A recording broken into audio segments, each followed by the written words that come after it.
Okay. Because I can be here the whole time. So good morning. We'll get started here in just a minute. I'll just do maybe a little introduction to allow more people to join, but this is recorded and it will be out on the site.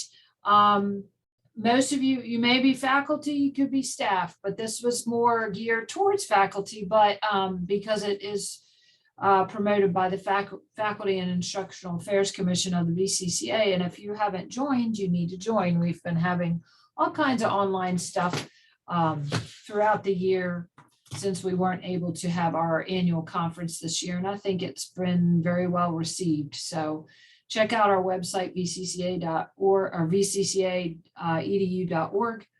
and see all the things maybe you missed, what's upcoming. We have a wonderful session in September by John Weinstein. He's an officer from Nova Community College that's going to come in and talk about difficult people in September. So watch for that invitation coming out. Since you registered for this, I now have your email so I can send you out more things. And also the leadership of the Faculty and Instructional Affairs Commission I had on the registration form if you'd like more information on how to help me serve. I'm the lone person right now. I don't have a secretary or a co-chair. And I'd love to get some new people on there to get some more ideas of what we can either do virtually or at the upcoming conference in 2022. All right, I think I've stalled enough. So let's go ahead and get started about academic anxiety today. As I was just kind of doing a bunch of research for math anxiety, I teach math, as you can see, at Blue Ridge Community College. And I ran across this another phenomenon that it's not just math anxiety sometimes, it is academic anxiety.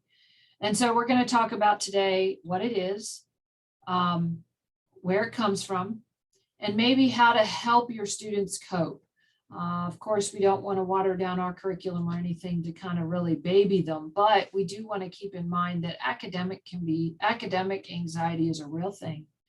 School can be very scary for students. And if they're coming back, whether they're traditional or non-traditional, especially after the pandemic, I am seeing it in droves. I don't know about you all, but this week was insane, the amount of anxiety these kids have and the loss of skills, especially in math. So let's jump right to it. All right, if you Google it, it's defined as, I just need to move that out of the way.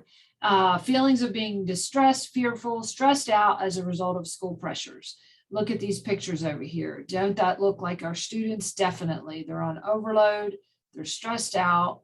And I mean, this one down the bottom here where it has germs, that's just an added anxiety that everybody have. So if you already were kind of a little bit homophobic, not homophobic, I'm sorry, the germophobic, then you would be scared of germs anyway. And just getting back into here where we have to wear masks and all these restrictions, there's hand sanitizer everywhere, that can just make you go crazy.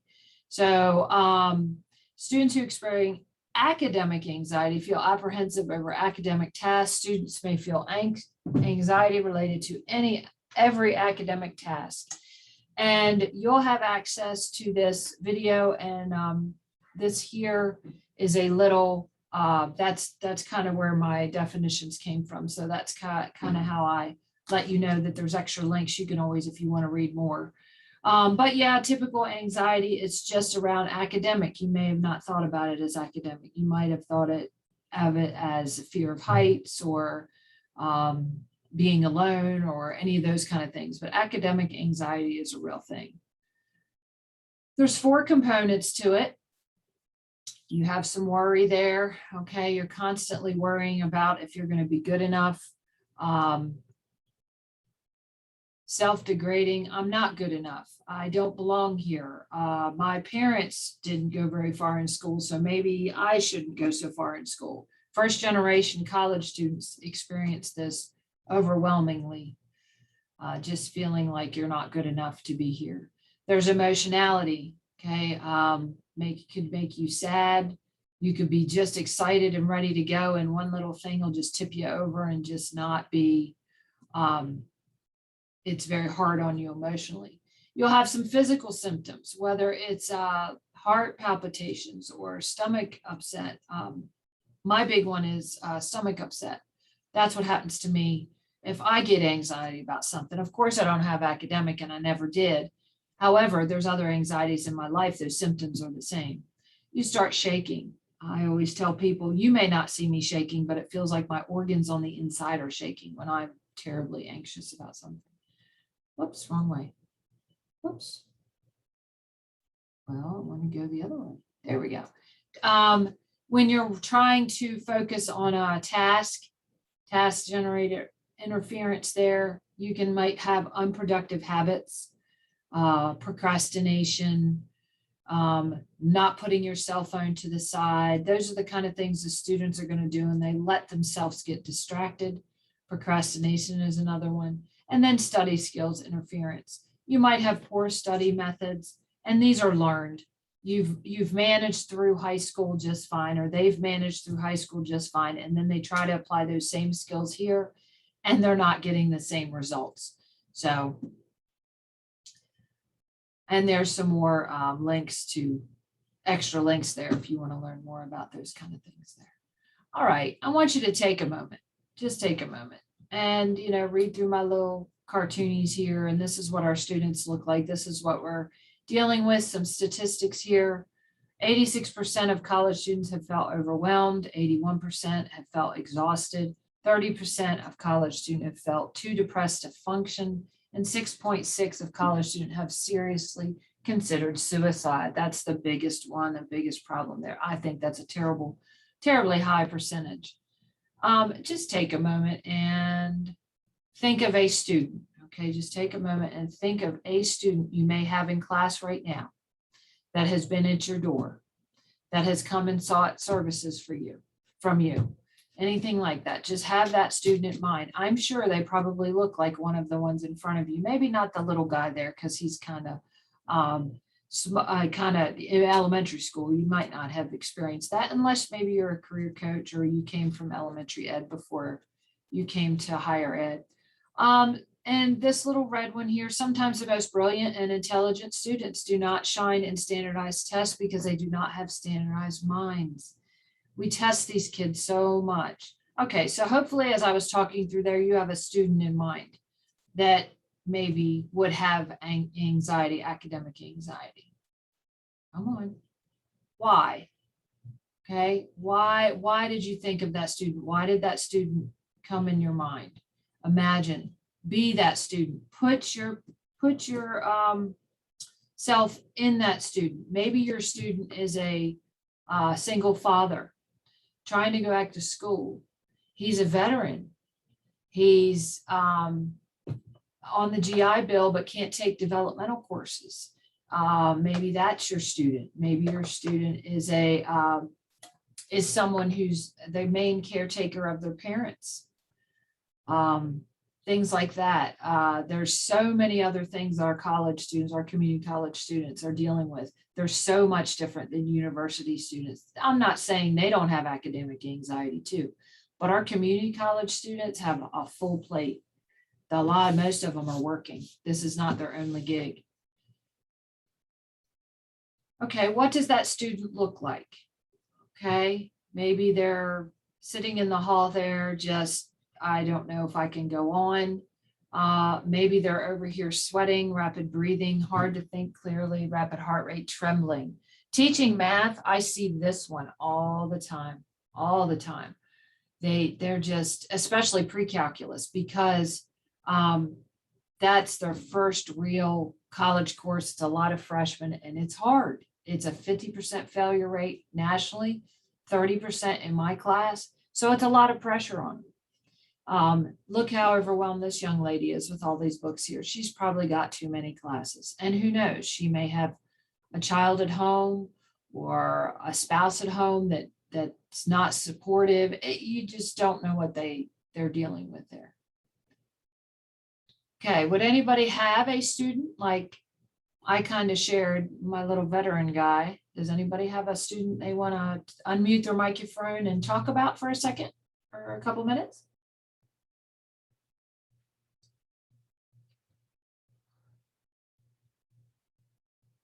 It's like my classes, but I can wait. Anybody? Yeah, I'll go. This is Anna Bampton and John Tyler. Hi, Teresa, how Anna. are you? I know, I saw your Good. name. I'm like, yay. I have a student who's actually kind of on the opposite end of that spectrum in that she's 17, just finished college and is starting engineering. And she's jumping in, she took some advanced classes in high school and she's jumping into, engineering and Calc 2 and as a freshman. And she's feeling, I think, overwhelmed and has a lot of she's already spoken to me about just having anxiety to begin with. And that just the generalized anxiety that she's even talked to people about before, it's feeling, I think, like too much. She's nervous to meet people. She's nervous coming back after COVID. She's just, I think, feeling overwhelmed sort of already. And she actually took a class with me in the summer, and the way she deals with being overwhelmed is to not do the work. Oh. She's very, very capable, but just finds herself unable to finish things. So I feel for her. Good. Well, maybe you can get some tips today to help support her if you haven't already. I'm sure just being there for her, it sounds like you're already being that one that's going to care about her. Anyone else? I'd love to have one more.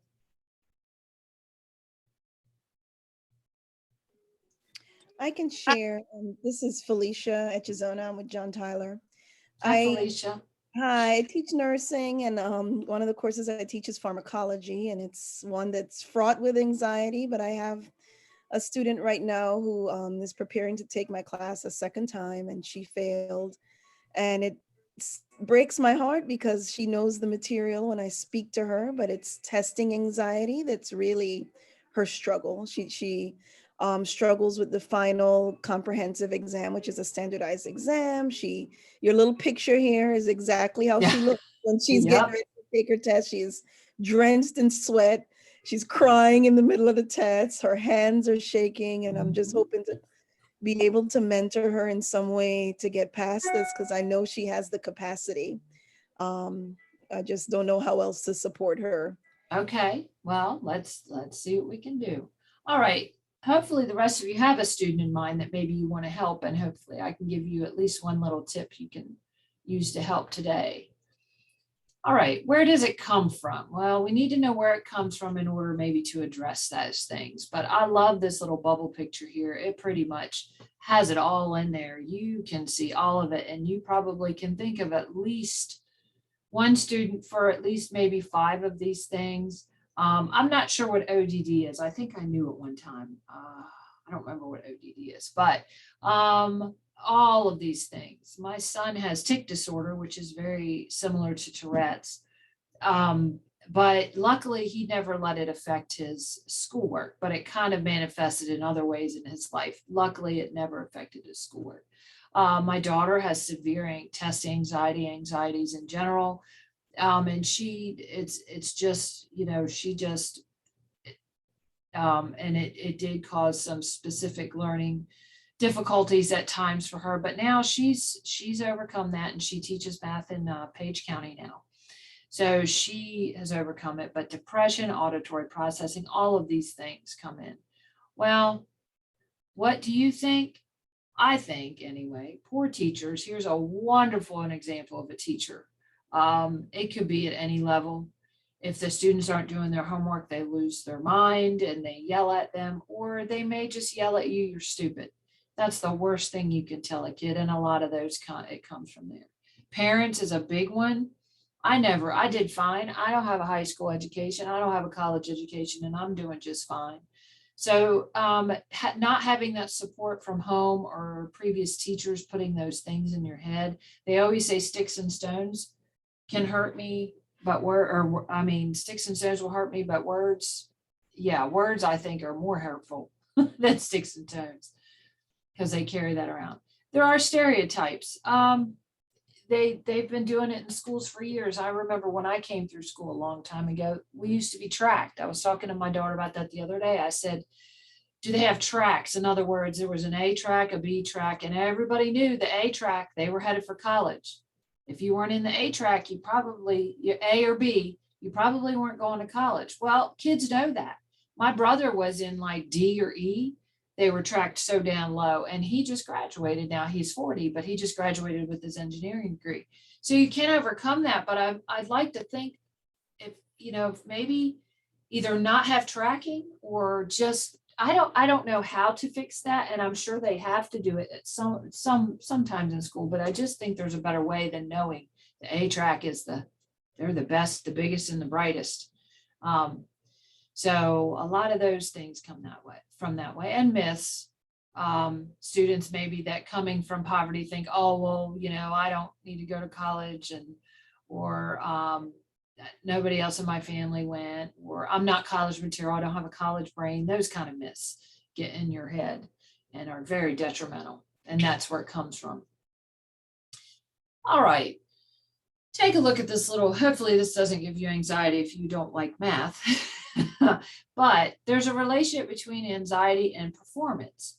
If you're down over here on the left side, then, and you have low anxiety, and then you're probably, and you just don't, so low that you don't even care, you're probably not going to do well in school.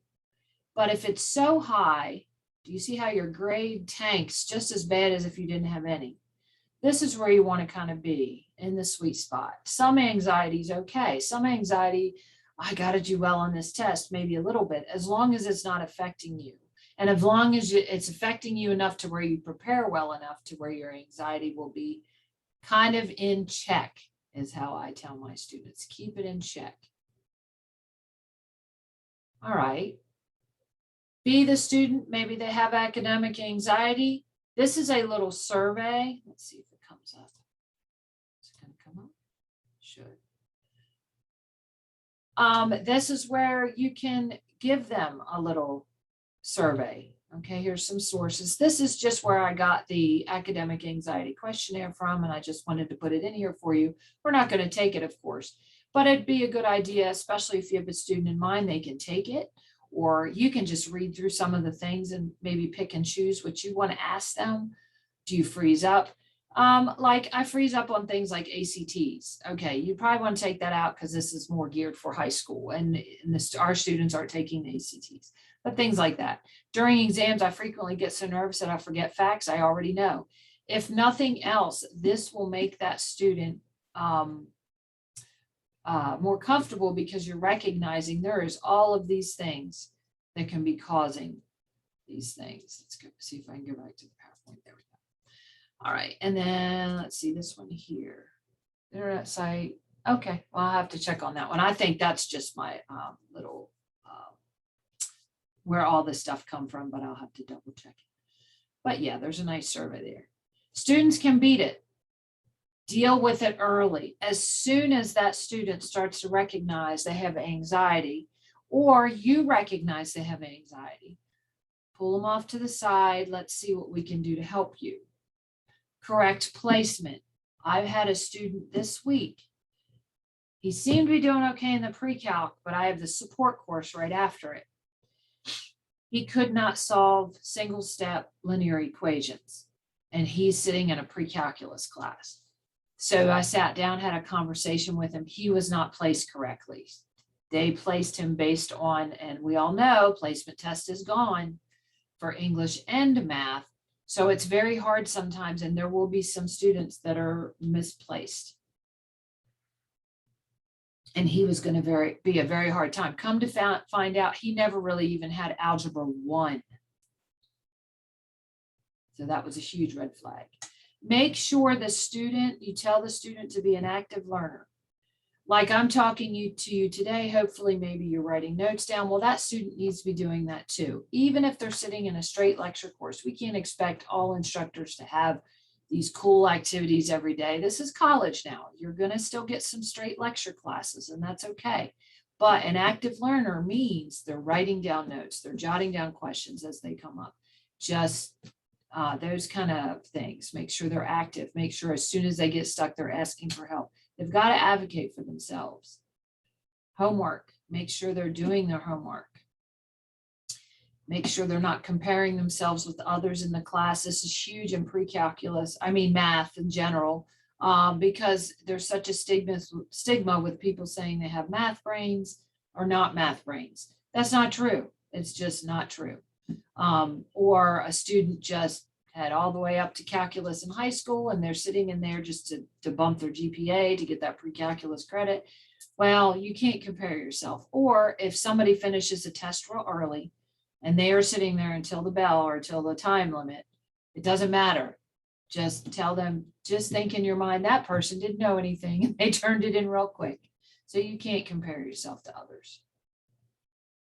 School resources, huge. Disability coordinator, testing center, or not testing, tutoring centers. Testing centers sometimes, because if they have a documented disability or need accommodations, they can use that testing center as well.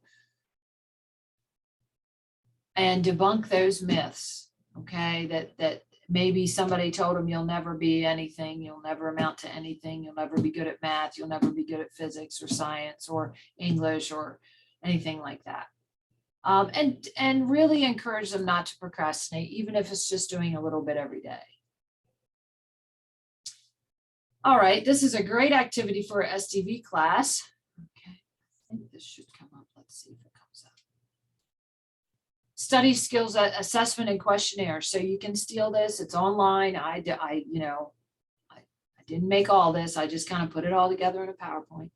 But it has a survey in here. Where'd it go?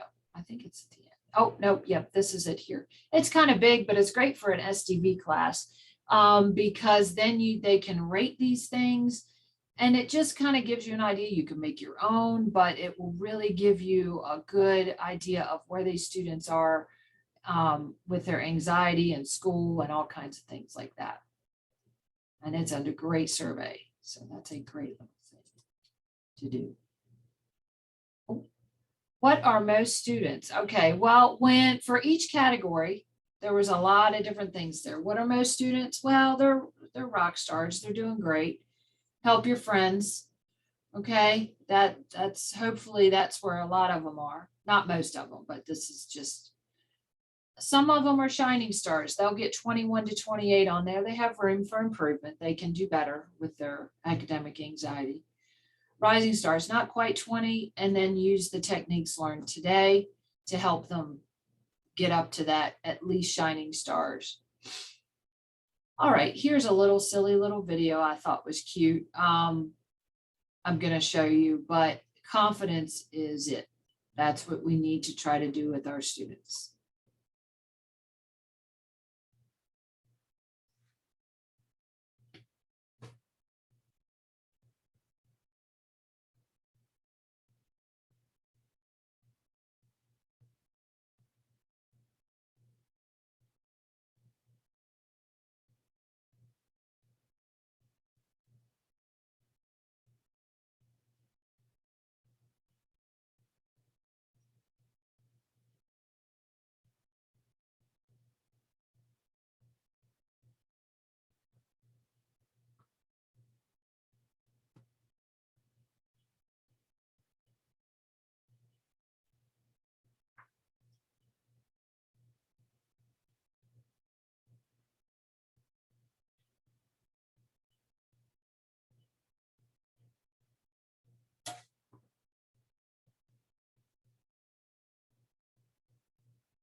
Is there supposed to be sound on that, Teresa? Oh, no. Yeah. We're enjoying the comic, but it has no Are sound. you? There's no sound. Huh, okay, hold on. Let's see. Share sound. I saw a thing that said share sound. Whoops. Come back here. It's over here. Give me just a second. I apologize. Microphone, same as system speakers, speaker and microphone. Switch to phone, computer audio setting. Share sound. I thought maybe that was in a different one. Heck. Okay, let me do this. Escape view, come on. And show. And maybe I haven't had trouble with it not pulling the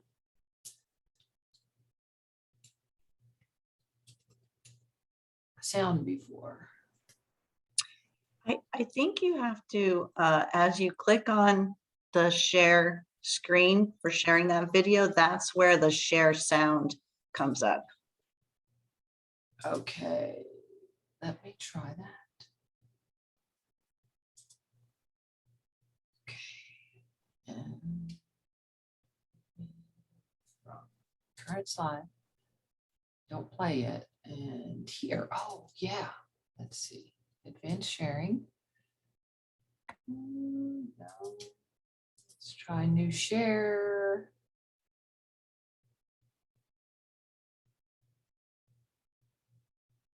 I wonder if I need to do this one and try it. Let me see.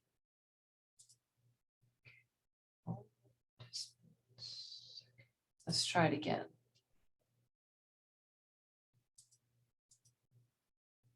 Yes, no, No, still Yep, no sound. no sound. Okay, that's weird.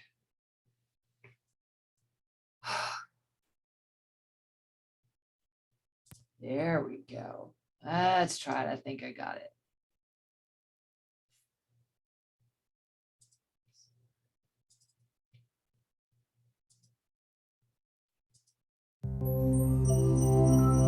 Yep, sound. Yep, I knew there was a little share sound and extra thing. When Thanks for the faced with tips, a big guys. challenge where potential failure seems to lurk at every corner, maybe you've heard this advice before. Be more confident. And most likely, this is what you think when you hear it. If only it were that simple. But what is confidence? Take the belief that you are valuable, worthwhile, and capable, also known as self-esteem. Add in the optimism that comes when you are certain of your abilities. And then empowered by these, act courageously to face a challenge head on. This is confidence. It turns thoughts into action. So where does confidence even come from? There are several factors that impact confidence. 1, what you're born with, such as your genes, which will impact things like the balance of neurochemicals in your brain. 2, how you're treated. This includes the social pressures of your environment.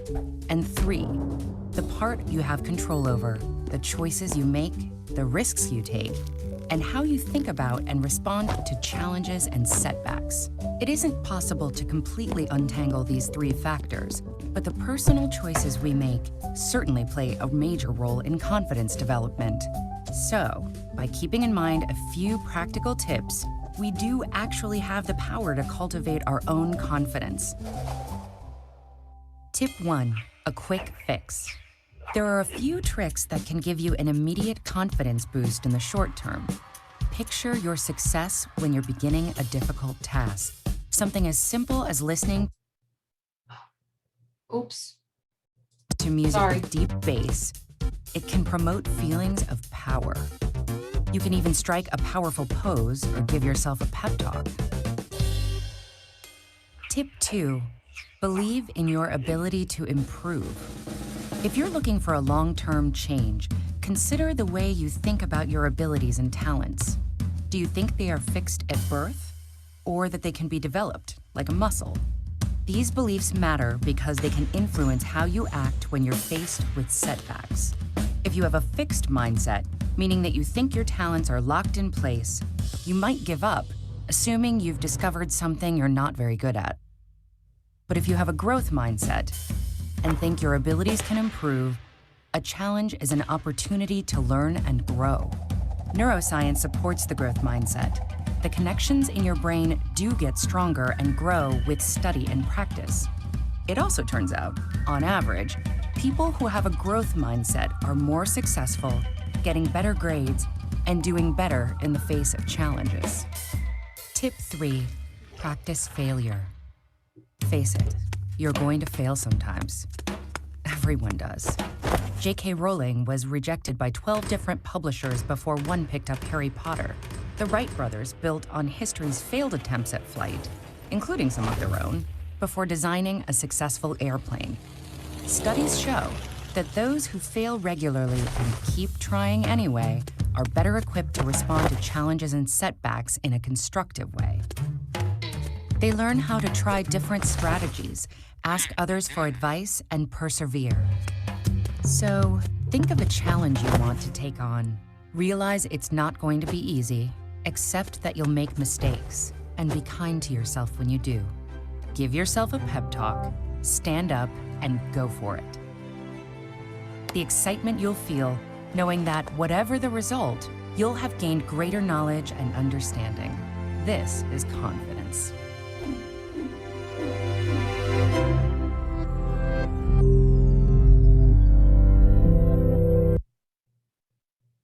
Oh, all right. What did you think about that little video? Any thoughts about that? I love that. That is so cute. Isn't it cute? And I thought it, you can show your kids that, and that growth mindset thing is awesome. I know. I'm going to start my next class with that. Oh, they'll love it. Yeah, they'll love it. And yes, it kind of simplifies it, but that growth mindset, I found a dumb little cartoon online yesterday to show to my MDE support students that had Mojo, and he's bad at math, and similar to this one, very similar to this one, but instead of, the broad confidence thing, it was more zoned in on that growth mindset. And just showing them that and letting them realize your brain is like a muscle. And they always say is when you learn a new thing, you get a new wrinkle. Well, my students always look at me funny. I say, yeah. And they say on your face. I said, no, in your brain. And I said, that's what it means. They're strengthening those neural pathways. So it's a great little video. Well, I'm glad. Even if you just take that and use it, it's great. All right. And thank you for your patience on that. I'm still learning Zoom sometimes. I've only been using it for a year and a half. Any other comments on that little video?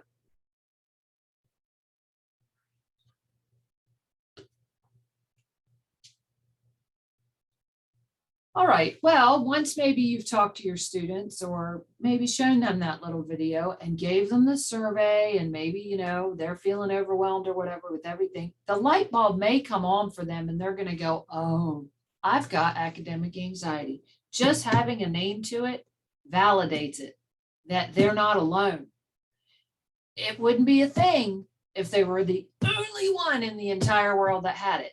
Just like math anxiety, that's the biggest thing when I do the math anxiety presentation. They feel like they're not alone anymore because there's a class of 20 other students that are probably feeling the same way. So academic anxiety, it's a thing. And also I love my little cartoons here. Definitely your plan and then reality. Boy, doesn't it look like the last year and a half right there. And if plan A didn't work, the alphabet has 24 more characters or letters. And then, yes, you're right. Circling and praying may not be the simplest way.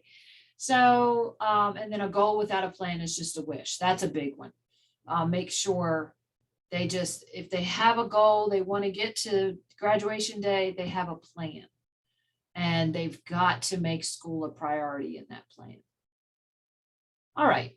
I always tell my students that and this is more just kind of what maybe you can share this, but once your student, always your student.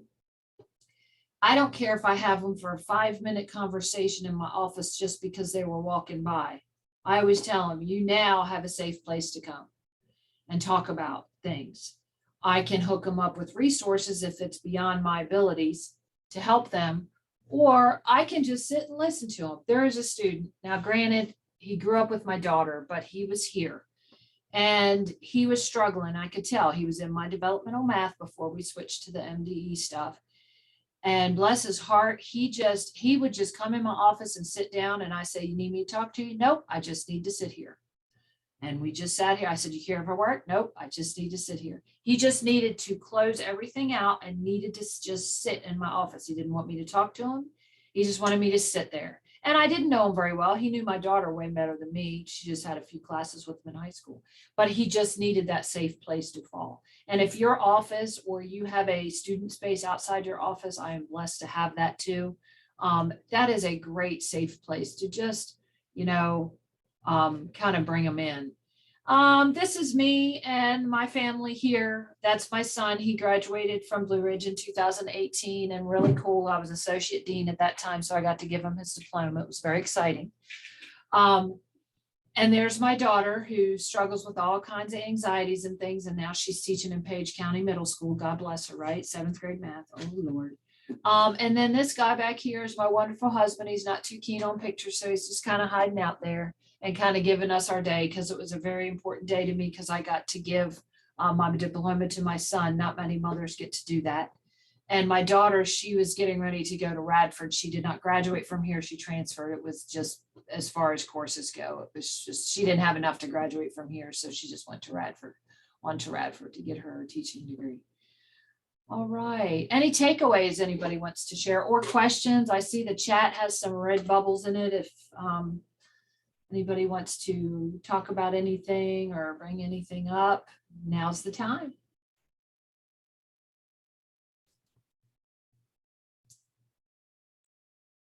Oh, there's the chat. Okay. Oh, thank you. Is there supposed to be sound? Survey. Oh, the survey wasn't showing, Anna? I didn't see it. I just only saw the slide with the With the link, link. not the actual survey. Okay, I'll put it up there. I'll put it up as a link on the page. Okay. That's one thing that I would like to do, and it overwhelms me, is that I would like to check in on my students sort of actively with either surveys or for some of them even individual emails, but I am feeling a little overwhelmed by the prospect of doing that, because I tried it last fall and I did it like 1 week and it was just almost, so I'm struggling a little bit with being able to do everything that I would like to do for the students. So if you have any suggestions of sort of simple ways to check in. Okay. Okay. You teach math, right? Engineering. Engineering. That's right. That's right. Yeah, I do a math anxiety presentation for my students, but I only do it in SCV classes. I don't do it with and it's a lot. The surveys are a little more streamlined and they're a little bit more specific to actual math.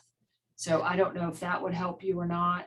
I think I'm thinking about just checking in to just know, how are you doing? Is there any, how are you feeling? Kind of, and I think I've had some people suggest maybe doing like almost like a rating scale, come into class and, pop up a poll and how are you feeling Oh, that's today? good. Scale of, 1 to 10, and just kind of take the temperature of the class. Maybe it's not very specific, but then maybe it's, if you put in a number that's lower than 5, come talk to me and, maybe I can help you out or something. I don't know. I don't want to burden the students with feeling like they have to be on all the time. Right. You have small classes, fairly small. Well, they're bigger this semester. I've got, bigger for me. So 24. I've got 24 in my intro class. So they're brand new freshmen coming out of COVID high school. Oh, That's going to be an adjustment. And I feel like I really need to touch base with them. And then I've got 24 in a hybrid or high flex lab class for circuits. And so that's going to be a struggle I agree.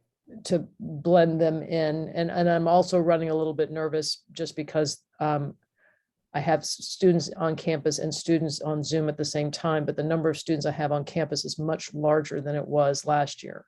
So one class I've got 17 in a room that last fall was distanced for 12. So it just feels like a lot of people in the room. So I'm starting the semester just feeling a little bit tired and a little bit overwhelmed myself. And so I'm trying to, I love advising students, and I have a lot of students that come to me. I'm meeting with a student at 11 who graduated a couple of years ago. So we still stay in touch. So I love to do that, but I'm just trying to find a way to sort of be able to reach all the people who need reaching without overwhelming myself. Right. Yeah, as far as samples, I like your idea about coming in and testing the climate of the room, just like if it's coffee, tea, or water, the understanding, like when you do a concept or whatever in the classroom. So something nice and simple like that, are you feeling, I don't know, I'm not real good with the creative stuff, but I'm sure you could Google online, maybe, I don't know, a quick little 5-minute, just kind of I hate to use icebreaker because it's not exactly an icebreaker, but yeah, I don't know. I would definitely go to Google for that and see if you could Google just a 5-minute climate control type test and see. And you have a lot of students, so do I. I have, and this semester I'm teaching a Math 195, which is, it's for pre-service teachers, elementary and middle school, and teaching them how to teach math. We're piloting it this semester. And I'm the one, and that's tough. That's tough to have that one too. But it's great because it's small, except it's that high flex thing. I don't like it. I'll have 2 out there and far away, and then 5 in class, and I always forget to address the ones that are 5 away, and it's supposed to be more of a group discussion thing. And then we don't have all the equipment, of course not, because the chips are missing. So the 2, when they're in their little great breakout room talking, or their little room talking, we can hear them because we don't have a system to cut them off. I'd have to do it on my computer and then go, and then I have to unshare. Oh, it's just insane. So I am with the students right now. I'm not necessarily having academic anxiety. I'm like you. I'm having anxiety and overwhelming. And this was your first week too? Yeah. So it felt like it was 15 days long, I swear. Didn't it? It felt so long. So, but yeah, some kind of I like that little climate control thing. I might steal that of how we feeling today. Just take the 5 minutes. I will, sometimes it helps when they come in, I'll play a stupid little video, one of my favorites, and they laughed so hard yesterday. And it's called Cats Playing Patty Cake. You got to Google it. It's 2 college boys that have nothing else to do other than watch their cats and narrate how they interact with each other. And it will make you, my students laughed so hard yesterday, and I really felt the anxiety come down. Sometimes I even start it maybe a minute before class starts because it's not content. It encourages them to be there on time because I don't know what I'm going to show. And it's always a light, funny, and I've never had a class, somewhat it fell, on deaf ears one, but the other one they laughed, but that one was yesterday, and they've had a very long week too. And it just brings that anxiety down overall in the classroom because you're just laughing. I have 2 cats, my cats do that, that kind of thing for just a couple minutes. So, and that's something simple you can do. So any other comments, questions? I hope I helped you, Anna.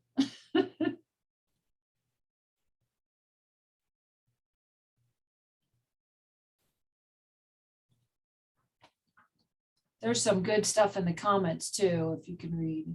Block a time a couple of weeks after classes start for an optional mid-semester. That's good too. Check-in meeting, that's great. Yep. Anybody else have any comments, suggestions, ideas? This is, I struggle too. This just kind of came out of the math anxiety workshop I used to do for I do for students. This one I've geared more for faculty, and it seems to be a hot topic. And there's not a whole lot out there on it. So if you're looking to get your doctorate, it'd be a great topic to do. Someone posted a question about specific ideas for skills students can develop for test anxiety. Oh yeah. If you go to YouTube, type in math and test anxiety. Let's see if I can even do it. Let me share my screen again. It is a great little video that I use for that I use for the math anxiety. Math and test anxiety video. And it is very simple.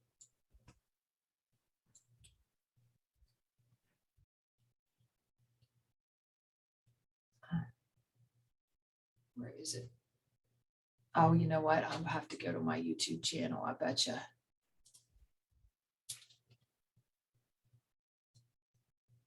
Well, what am I doing that for? It's in my other PowerPoint. Duh. Just want to show you what it looks like.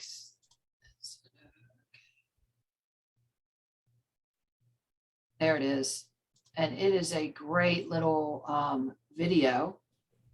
And I think it's only about 5 minutes long. Math and test anxiety. There are many causes for math and test anxiety. These include... Oh, no. I hit the wrong button. Hold on.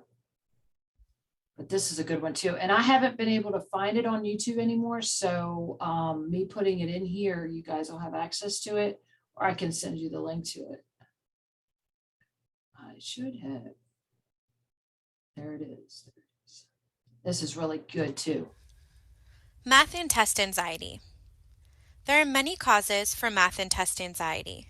These include a bad experience in your past with math. Most students can pinpoint the first time they became anxious about mathematics to a specific situation. Usually, it was an experience in elementary, middle, or high school. Not enough study time. If you aren't as prepared as you should be for an exam, you will be anxious for it. This is why it's so important you manage your time wisely and study, study, study. Not feeling well prepared. If you've put in the time and studied correctly, go into the exam feeling confident, knowing that you've done the best you could do. Confidence is key. Thinking test scores will measure your intelligence or self-worth. This is not true. You're not stupid or worthless if you fail an exam. It just means you need to change up some of the habits you're doing and get some help from the instructor or a tutor. Reflect on what you need to do differently and take the necessary steps you need to help you succeed. Fear of the clock. Don't let the clock give you anxiety. You do need to manage your time while taking your exam, but don't let the time manage you. There are several common symptoms of math and test anxiety. They include panic, paranoia, nervousness, lack of confidence, your mind going blank, and hopelessness. Luckily, there are some things you can do to overcome math and test anxiety. The best way is to be prepared. Do all of your homework regularly, getting help on problems that you don't understand. Take good notes and make sure you actually review them on a regular basis, not just the night before the exam. Study. Don't just expect to show up to an exam and ace it. You actually need to review and practice the material. Follow the study tips from the How to Study for an Exam video. Form a study group. Working with others will help you gain confidence and make studying more fun. Create a study plan. For tips on how to create your study plan, refer back to the How to Study for an Exam video. And lastly, to be prepared, create a cheat sheet. As you're studying for your exam, have one page of paper that you write down things you want to make sure you remember for the exam. For example, if you often forget that when dividing fractions you multiply by the reciprocal, this should go on your cheat sheet. Any important formulas, processes, and definitions should go on there as well. Make sure it's no longer than one page though. Review this cheat sheet often the day before and the day of the exam. It should be the last thing you look at before getting your test. However, know that most likely you won't be able to use it while taking the test. A couple of things you can do before an exam to help you overcome math and test anxiety. In your study plan, start studying days before the exam. Cramming everything in one night will not work. The only thing you should be doing the night before, day of the test, is reviewing your cheat sheet. Don't cram the night before. Studies show this will not help you do well in the exam. It isn't enough time to learn all of the material, and you will be in panic mode by that time. This helps bring up anxiety. Get a good night's sleep and eat a good breakfast. This will help make sure your brain is alert and you can stay focused on the exam. Get to class early. The last thing you want is stress that you're running late for an exam. Get there about 15 minutes early and review your cheat sheet as you wait. During the exam, there are several steps you can take. When you first get your exam, flip it over and write down any information in your head that you want to remember for the exam. Usually this is stuff on your cheat sheet. Next, write your name and then scan the exam. Answer the easiest questions first and save the harder ones for last. Read all directions carefully. You don't want to get marked down on a problem because you didn't follow all of the directions. If you go blank, skip the question and go on, but don't forget to go back to it. Put a mark by it to remind yourself you still need to complete that problem. Don't panic when students start handing in papers. There is no prize for being the first person done with an exam. In fact, usually the first people don't get the highest grades. Take your time and make sure you check all of your answers. It's okay to be the last person to hand in your test. If you start to panic, use relaxation techniques. Some relaxation techniques include deep breathing. Take 5 to 10 deep breaths, focusing on filling up your lungs as you inhale and slowly releasing the air out as you exhale. This helps get oxygen to your brain and for you to focus on something other than the exam. Other techniques include closing your eyes and thinking of a happy, relaxing place for a few minutes. This will help you suppress your adrenaline and calm your nerves. Stretch. This will help keep your blood flowing. Just make sure you don't distract others around you as you do it. Math and test anxiety. You can overcome this. You can do it.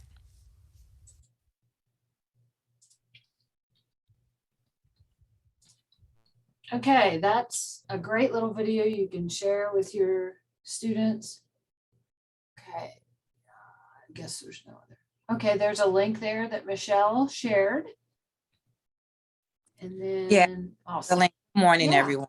Good morning. My name is Michelle Deloach. I'm at Reynolds. I'm an adjunct faculty member at Reynolds, and I teach mathematics. And I use this particular, what I want to call a low risk kind of an icebreaker during one of my professional developments, actually my recent professional development, because I'm the specialist in math and I love mathematics it. in Chesterfield. So we use this low risk kind of icebreaker during the PD so that we can kind of get a feel of how, how are the teachers feeling coming back into school? Because, we all have some level of anxiety. We are coming back off of a pandemic. But I like that because after we did the poll with the teachers, then you can kind of make mention of everyone basically has some level, if you're feeling great, that is awesome. But if you're feeling like a 8, 9, or 10, then hey, you're not alone. So let's talk about options and ways where you could maybe rely on your team, rely on your colleague, talk to a friend, because you're not alone. We're not alone. As we are returning back from a pandemic, none of us have experienced this before. So then we can utilize those, our colleagues, our family, our friends, to kind of talk through options to manage our stress level at this time. I have a question. Do they have like a 9.5 or a 10? Because that's about where I am today. I'm almost underwater.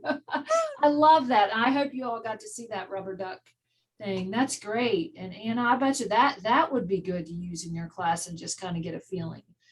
If you're looking for something, that's great. Oh yeah, that's great. Any other comments, things you want to share? We got about 7 minutes left.